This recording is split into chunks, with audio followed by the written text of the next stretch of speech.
Nous étions partis à 3 pour une simple aventure moto vers Iqaluit, l'une des 12 collines sacrées de l'Imérine. Un lieu chargé d'histoire où seraient nés plusieurs souverains de l'ancien royaume Mérina.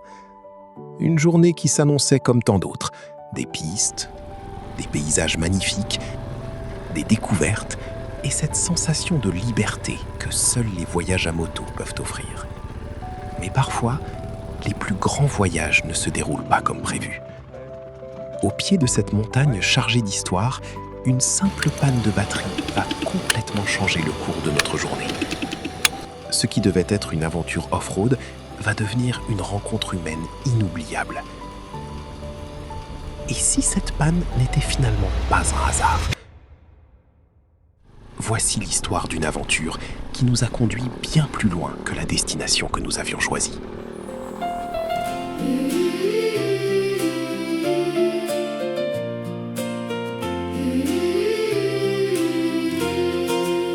Nous marchons le matin très tôt, sur les sentiers, sur les coteaux, avec nos rêves dans les mains et le soleil sur le chemin. Parfois le vent, parfois la pluie nous accompagne aujourd'hui, mais dans nos yeux brille toujours l'espoir d'un avenir plus beau qu'un jour. Ce matin-là, le réveil n'a pas eu besoin d'insister longtemps. Une aventure nous attendait. Je quitte Ambohima-Laza en direction de la RN2. Le point de rendez-vous est fixé à Thalata Volonundri, où mes 2 compagnons de route m'attendent déjà. Pour moi, c'est aussi l'occasion idéale de continuer à découvrir la Cove 450 Rally. Une moto pensée pour l'aventure, pour les pistes, pour les voyages. Et aujourd'hui, elle allait avoir de quoi s'exprimer. Une vingtaine de kilomètres seulement me séparent du rendez-vous. Mais comme souvent à Madagascar, même les premiers kilomètres sont déjà une aventure. Comme vous pouvez le voir sur ces images, les paysages commencent déjà à défiler. La terre rouge, les collines, les rizières, les pistes. Et cette sensation si particulière que procure l'aventure, celle qui vous rappelle que vous êtes vivant, celle qui efface, le temps d'un instant, les soucis du quotidien. Il n'y a plus que la route, les paysages et la liberté. À ce moment-là, je me dis que la journée commence bien, très bien même. J'arrive à Thalata Volonundri. Les copains sont déjà là. Les motos sont prêtes, les sourires aussi. Ça y est, la vraie aventure commence. On sort les téléphones, on trace l'itinéraire, on enregistre la trace GPS, on vérifie rapidement le matériel et nous voilà partis. Plus rien ne peut nous arrêter. Enfin, c'est ce qu'on croit. Parce qu'en voyage, il existe un proverbe que j'aime beaucoup. Le voyage est la seule chose que l'on achète qui nous rend plus riches. Encore faut-il accepter les imprévus qui viennent avec. Et des imprévus, nous allons en avoir. Mais pour l'instant, nous profitons simplement de la route. Et quelle route!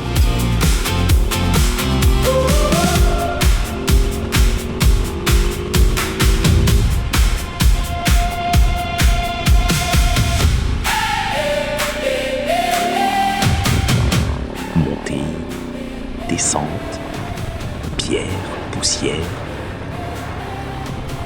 Zébu, paysan au travail.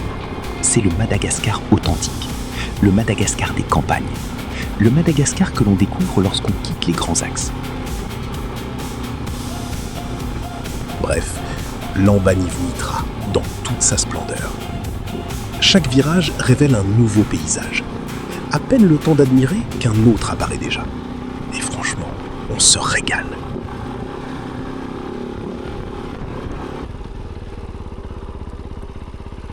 Tout en bas d'une colline, une rivière nous barre le passage.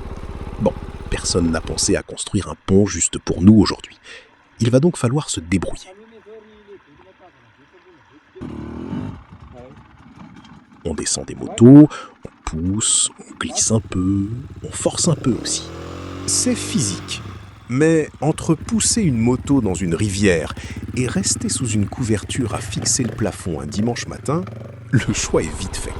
Sinon, en ce moment même, vous seriez en train de regarder une vidéo artistique de plafond en haute définition. Une fois l'obstacle franchi, nous reprenons la route.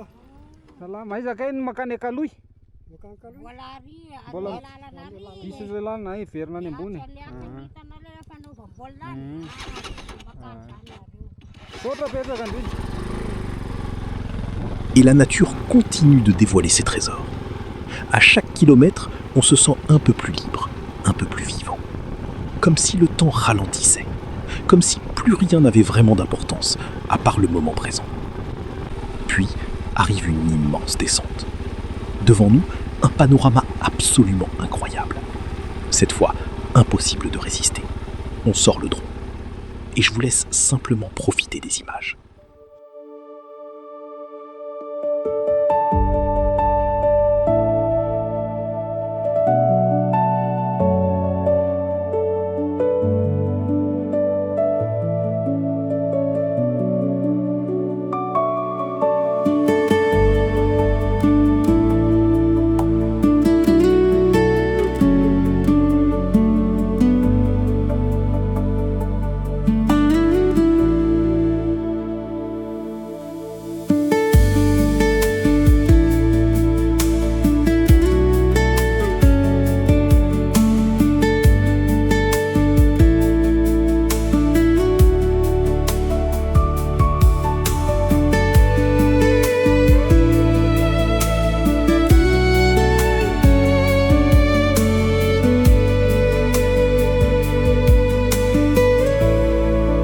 Finalement, nous arrivons au pied de la montagne sacrée d'Iqaluit. Nous faisons une pause, quelques photos, quelques discussions avec les habitants et bien sûr un petit vol de drone, juste pour admirer cette montagne chargée d'histoire.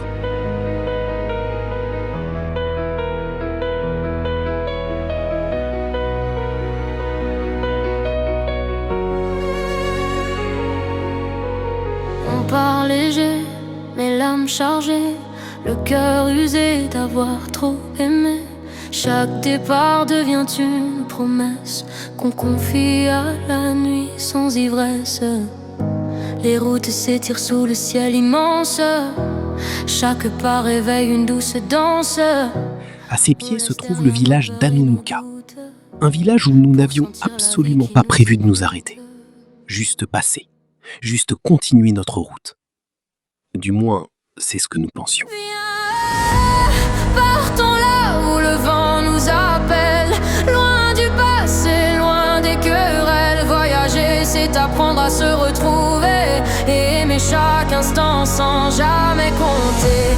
Viens la mer, les montagnes, les étoiles, nous guider là où s'ouvrent nos voiles. Voyager, c'est sentir son cœur s'élever pour chaque instant qu'on n'a pas savouré. Après cette pause au pied d'Iqaluit, nous décidons de repartir. Pour continuer, il faut traverser la rivière. Toujours pas de pont, toujours le système D. Mais juste avant de m'engager, je tourne la clé, j'appuie sur le démarreur. Rien. Encore. Rien. Juste un petit tac-tac. Au début, je ne m'inquiète pas. Je suis mécanicien. Je me dis qu'on va trouver rapidement la solution. Comme la panne semble mineure, nous décidons de traverser la rivière avant de nous occuper de la moto. Mais les habitants du village interviennent immédiatement. Ils refusent que je pousse la moto moi-même. Selon eux, les pierres sont extrêmement glissantes. Avec mes bottes, mon équipement, les caméras, les batteries, le drone et tout le matériel que je transporte, je risque de tomber dans l'eau. Alors ils prennent les choses en main. Ils poussent la moto, ils traversent la rivière. Ils nous aident sans rien demander. Et je ne le sais pas encore, mais cette aide n'est que le début. Cap sur l'infini, lève les bras, crie la vie. On est libre, on est fou, on s'en fout d'être compris. Soleil, poussière et mélodie. Avec mes amis, j'oublie tout, je me sens en vie.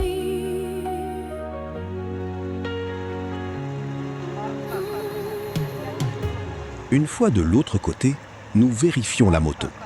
Le verdict tombe rapidement. La batterie est complètement morte. 0 volt. Impossible de repartir. La seule solution est de trouver une nouvelle batterie. Mes deux compagnons décident alors de partir jusqu'à Sadabé, à environ 8 km de là. Moi, je reste au village. Et c'est précisément à ce moment-là que l'histoire commence.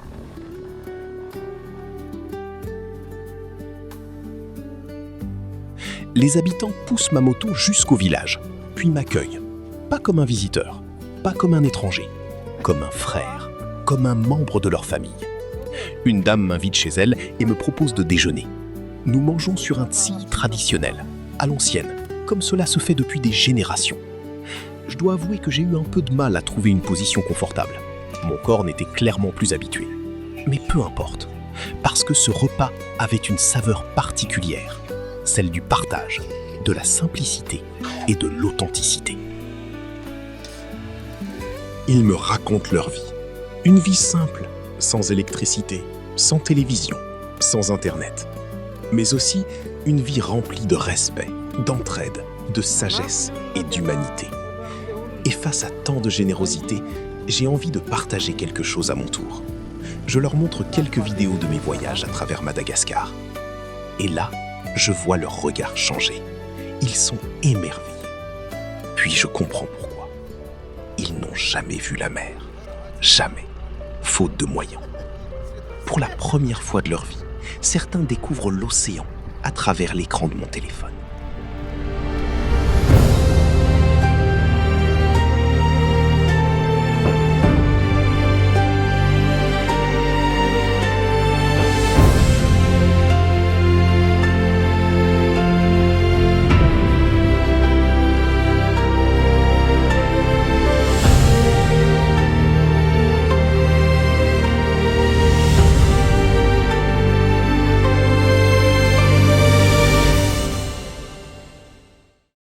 Après le repas et les discussions, ils souhaitent me montrer quelque chose d'important.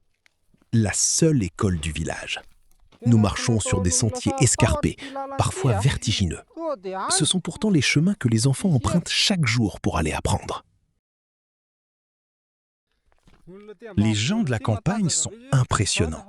Regardez cette jeune femme qui porte son enfant comme si de rien n'était, alors que moi, je suis complètement épuisé. Une vraie leçon de force et d'endurance. Arrivé à l'école, mon cœur se serre. 3 salles de classe seulement. 2 classes dans chaque salle. Un bâtiment qui a besoin d'être reconstruit. Des enfants qui ont besoin d'aide. Des enfants qui rêvent simplement d'un avenir meilleur. Et ce qui me touche le plus, c'est que personne ne me demande d'argent. Ces familles modestes ne pensent pas à elles. Elles pensent aux enfants. À leur école, à leur avenir.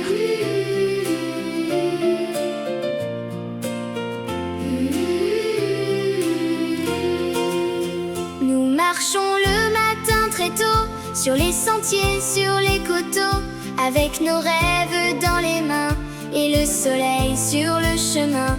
Parfois le vent, parfois la pluie nous accompagne aujourd'hui, mais dans nos yeux brille toujours l'espoir d'un avenir plus beau qu'un jour.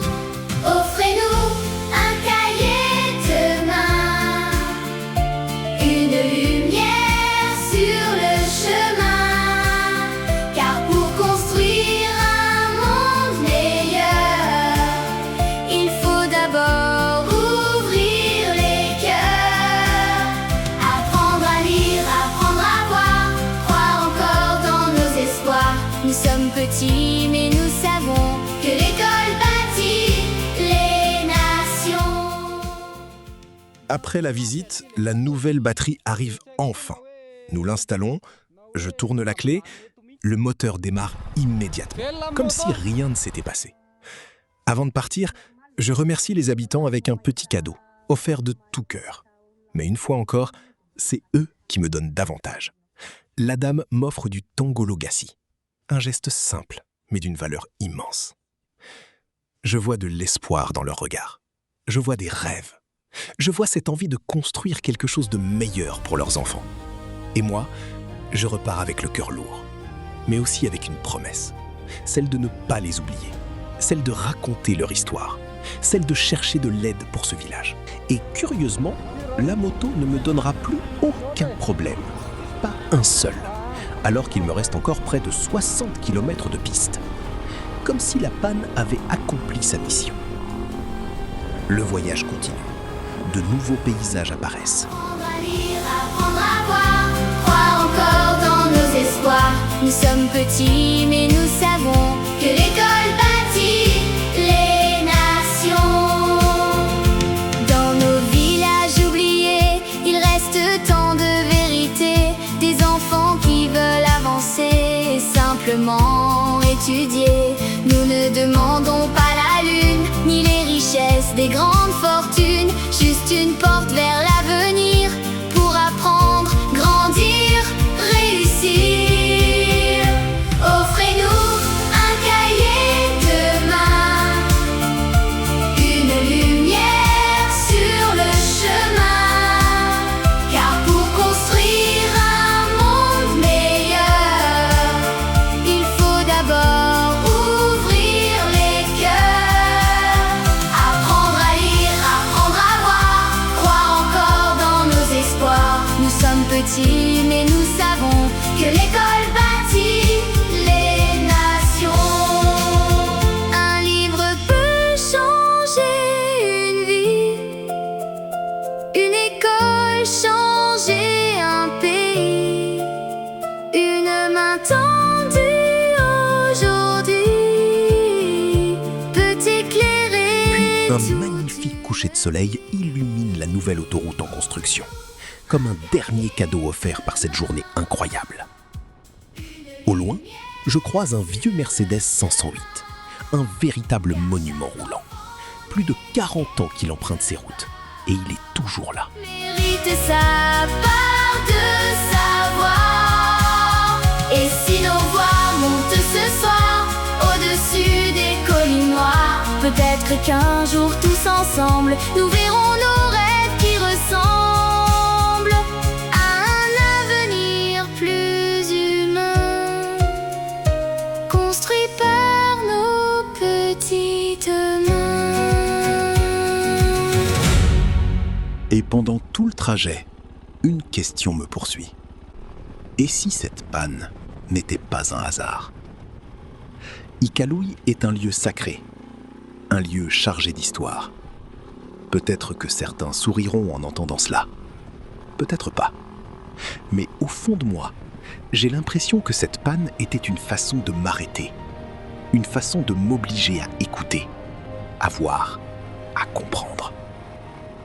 Comme si ce lieu avait trouvé sa manière de transmettre un message. Le message silencieux d'un village. Le message d'enfants qui rêvent d'un avenir meilleur. J'étais simplement au bon endroit, au bon moment, avec les moyens de filmer, de raconter et de partager leur histoire. Et c'est là que j'ai compris quelque chose d'extraordinaire. Quelques jours auparavant, venait justement de naître Horizon et Lagon Solidaire, une association fondée par Mélanie François et que j'ai l'honneur de présider. Une association créée pour venir en aide aux enfants et aux écoles des villages reculés de Madagascar. Une partie des activités de notre agence de voyage, Horizon et Lagon, est directement consacrée à soutenir ces actions solidaires. Alors, aujourd'hui, je ne vois plus cette panne comme un problème. Je la vois comme une rencontre, comme un rendez-vous que la vie avait préparé bien avant notre arrivée. Parce qu'au bout de cette aventure, ce ne sont pas les pistes, ni les paysages, ni même la montagne sacrée que je retiens le plus. Ce sont ces femmes, ces hommes, ces enfants et leur incroyable humanité. Car parfois, les plus beaux voyages ne nous emmènent pas vers un lieu. Ils nous emmènent vers les autres.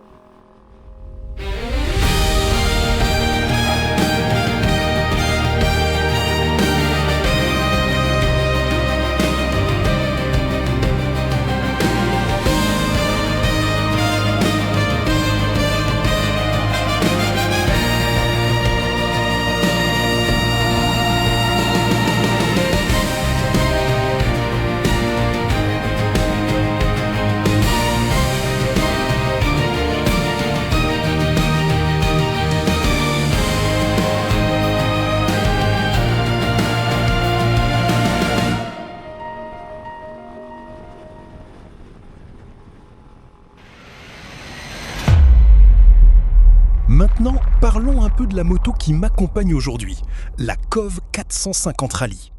Héritière de l'expérience acquise par COV en rallye raid, elle affiche des caractéristiques particulièrement ambitieuses. Un monocylindre de 449 cm3, développant 51 chevaux, seulement 145 kg à sec, un immense réservoir de 30 litres et des suspensions offrant 300 mm de débattement à l'avant et 305 mm à l'arrière. Sur le papier, tout est réuni pour partir à l'aventure. Et sur le terrain, elle confirme rapidement son potentiel. Conçue avant tout pour le tout-terrain, elle combine les capacités de franchissement d'une enduro avec l'autonomie d'une véritable moto de voyage. Sur les pistes d'Iqaluini, entre montées, descentes, traversées de rivières et chemins accidentés, elle s'est montrée particulièrement à l'aise. Malgré son ADN très sportif, elle reste accessible et donne confiance, même à ceux qui, comme moi, ne sont pas des pilotes d'enduro aguerris. C'est une moto qui donne envie d'explorer, de sortir des sentiers battus et d'aller voir ce qui se cache derrière la prochaine colline. Bien sûr, cette orientation rallye implique quelques compromis. La selle est plutôt ferme, les suspensions sont réglées pour encaisser les terrains difficiles et le moteur, très nerveux, manque parfois un peu de réactivité à bas régime. Un point que l'Essu Racing permet d'améliorer. Avec ses pneus typés off-road, ce n'est pas non plus la moto idéale pour enchaîner les longs trajets sur bitume. Mais finalement, ce que certains verront comme des défauts sont surtout les conséquences d'un choix assumé. Celui de privilégier l'aventure, la performance en tout-terrain et la liberté d'aller là où beaucoup d'autres motos s'arrêtent.